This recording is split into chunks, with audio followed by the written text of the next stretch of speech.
never believe this. I have been yapping for the past 10 minutes and I wasn't recording. Damn. I'm on my knees here because I didn't bring a tripod. On purpose, of course. That was intentional because I didn't want to because I know that if I have my tripod here, then I'm going to be distracted and I'm going to be trying to look for angles and because I wasn't planning on shooting this, but while I was walking here, I was just really excited about how beautiful it looked. I haven't been here since the end of summer. And I liked coming to the woods. I call it the woods, or is it the forest? I don't know. Isn't a forest supposed to be like an isolated area? So I just refer to it as the woods. So as I was saying, I was walking here because I like to come here to clear my mind. This morning, I woke up and I immediately started scrolling on my phone, which is not a good thing to do because that's when I started feeling like, oh my God, I don't know what I'm doing with my life. Which is on brand. I mean, it's the end of the year. I'm assuming a lot of people go through that. This is nothing special. It's not unique to me. But I think what's unique to me is the fact that I have reached a point in my life where, and I'm just sharing because it's like my virtual diary. I know on the internet, Pumelela, letting strangers know, but it's not like I'm sharing my deep, darkest secrets. But I've sort of reached a plateau with my enthusiasm for Korea, which probably is the reason why I don't even enjoy YouTube anymore. The excitement has worn off. I feel like I've seen what I've needed to see. It's not a very big country, and after some time it becomes a little bit repetitive. I remember when I was in Jeju, I was feeling like, oh, okay. I think that's when I started feeling it. But no, man, I think I'm good.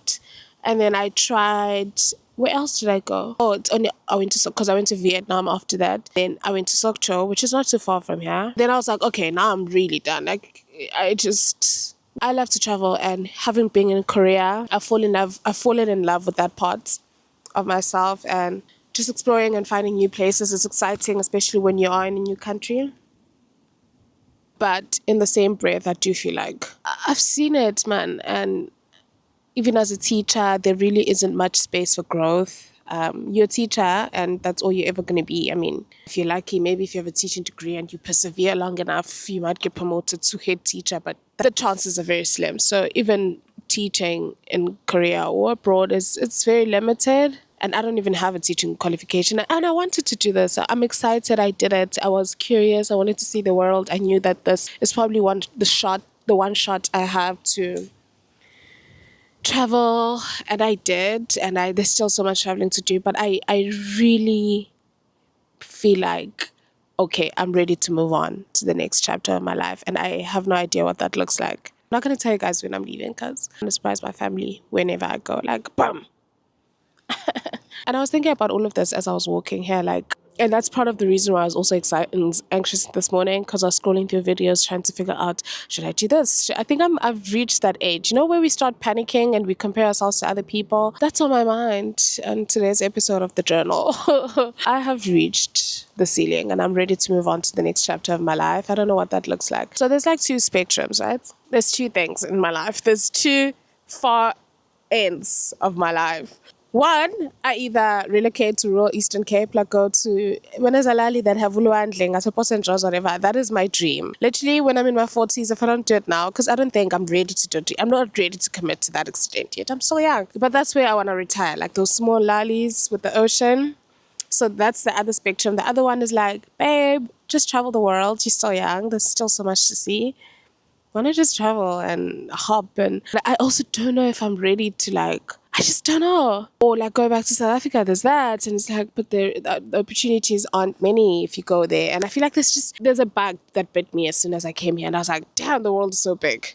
I want to see it. And now there's the possibility that I could do that. I mean, if my contract comes to an end and I don't intend on staying in Korea any longer, it's well, you could do that. But it's just so nerve-wracking, the idea that I could, there's something about dreaming and it's oh, I would love to do this. Oh, I'd love to do that and that. And then there comes a time where it's oh, wait, I can actually do it. And it becomes so nerve-wracking, I actually can. And I think that's where I am. You guys, it's getting a little bit too windy for my teeny-weeny camera. And I don't know if I can stay here any longer. And it's so conflicting, but there's also in the same breath, I'm you're still so young. You think you have it all figured out, don't you? You think this is the end. This is literally the beginning. And I guess it feels like that because we see so much of other people's lives that you want to borrow from that and you want to borrow from that, but you also want to be that. And it becomes so difficult to be able to discern what does your voice say? What do you want? in your heart, I'll tell pants when I like, what's your vibe? What do you want? This morning I had some coffee and I have my laptop with me as I'm walking here. It's getting really cold. I want to have some cheesecake. There's a cafe that I really like. It's called Cafe Bari that I want to go to and sort of write my blog post. I have like so many drafts of my blogs that I'm scared to publish. Well, I'm not scared. I think I'm just really tired. And I know I don't do a job. I'm not doing a physically demanding job. I'm just a teacher. I go there. But there's also a lot of mental that goes into working. Even with that, the kids can be so annoying sometimes. Like, you just come back from work and you're like, fuck it. And so I haven't been lending a lot of time to my hobbies, and I really want to focus on my blog because I've realized that I kind of like writing and I could get better at it. I could. Like, you could actually do this. I have this blog that's been laying there, but I really want to take it seriously, especially if I want to move into a chapter, like if I want to move away from this chapter of being a teacher. It's like, oh, well, maybe I could be a full-time blogger. Wouldn't I like to be that? I mean, you guys know, that's a dream. So I have this laptop with me. I want to go to a cafe and like write another draft for my blog and just romanticize my life and pretend. I like to do that on weekends. That's why I have solo Saturdays, which I guess this is another date. And then when I get there, I'm really excited. I'm like, oh, I could actually live like this. Like, you guys, you know what? I think the reason why, and I'm always telling my mom, I'm like, babe, I'm not built to work. And I mean, like, none of us are. But I think I need to give myself grace and not feel like, you're just such a dreamer. My first job was a remote, like, I worked for I worked for a government, what is it? Regulator. It was a film regulator. And we were working from home because it was around COVID time. So before my first job, my introduction to working was working remotely. It was so up. And I'm like,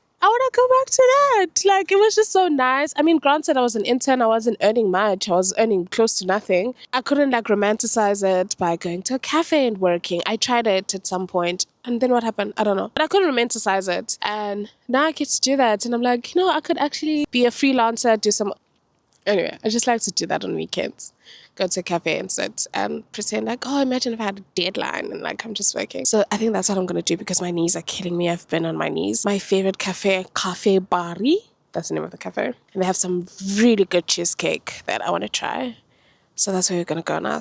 And this is really nice, guys. I really hope it makes it to the internet because knowing myself, I'll probably look back and be like, yuck. I didn't know how much I loved nature until I came to this country. I mean, I'd love to do a video about it, but I'd have to jot it down because I realized I just waffle. But I was saying it in my journal a few days ago. I was like, Korea, thank you for introducing me to myself. I came here when I was 23. No, I was 24. But still, I was young, and this was my first experience into the world where I could also buy myself the experiences that I wanted, and I met myself. Like, I fell in love in this country. It was so fun. It's so fun. It was cute. I didn't know how much I loved trees. I had always associated winter with just gloominess. I don't know, maybe because there's so many trees in this country, it's so easy to see as the seasons transition, and everything is such a spectacle in this country. It's an event. Spring. Oh, there's cherry blossoms. It's an event. People are driving up to traveling to cities to see cherry blossoms on the trees. And it's like, oh, the foliage, the autumn foliage. And everybody is like, oh, everything's such a spectacle. And I think it's because there's so much trees. And so because of that, I've been able to be really excited, and I'm seeing the seasons as they change, and it's such an exciting thing. And it's a lot, guys, but let me get my ass up and go get some cheesecake and write on my Substack. It's called Which Way? Because which way? Because which way, bitch? Which way? I'm gonna go write to my Substack. It's 4 p.m.